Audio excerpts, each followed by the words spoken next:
La pièce que la compagnie de l'Ornithorynque propose, c'est une adaptation de 3 nouvelles de Guy de Maupassant, La Patronne, Les Tombales et La Chevelure, et le spectacle s'appelle Le Mauvais Passant. Voilà. Et je suis seul en scène. Là, effectivement, il y a quelqu'un à côté, mais c'est pas, elle ne joue pas, elle est metteuse en scène. Si.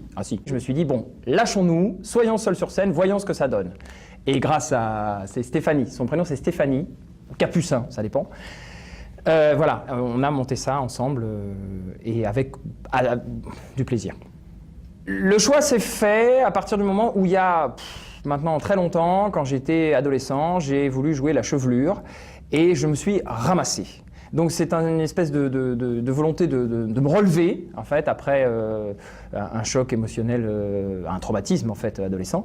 J'ai voulu monter ce monologue, mais je savais aussi que j'avais envie de monter d'autres choses de Maupassant, donc je suis allé piocher des nouvelles qui sont écrites, en fait, comme des adresses directes au lecteur, donc ça se mettait très bien en scène au théâtre. Et puis, j'ai voulu aussi faire une introduction qui est personnelle et qui explique le pourquoi de ce spectacle. C'est une introduction fictive, c'est-à-dire que je n'ai pas donné les vraies raisons, mais ça me permettait de raconter d'autres choses en même temps et de lier les 3 histoires.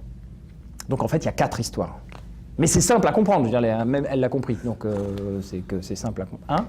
Ce qui m'intéresse beaucoup chez Maupassant, c'est une espèce de brutalité dans l'écriture. Ça apparaît évident, et puis il y a une force littéraire, une charge que moi j'aime beaucoup. Il y a une trivialité aussi, qui me semble éminemment théâtrale justement, parce que ça parle de la chair, ça parle de l'amour, ça parle du sang, de la mort aussi, de la folie. Donc dans les 3 nouvelles, on a abordé ces 3 thèmes justement. C'est une forme de fondu enchaîné, tout se tient, il y a très peu de noir parce que ça ne nous semblait pas intéressant pour lier ces 3 histoires. Et c'est justement ce fil rouge dont je parlais tout à l'heure, ce petit prologue qu'on présente qui lie tout ça. Mais je laisse le mystère parce qu'il y a 3 personnages complètement différents, c'est pour ça que c'est une balade schizophrénique en fait. Moi ça me permet effectivement de montrer énormément de facettes de mon talent qui est immense. Hein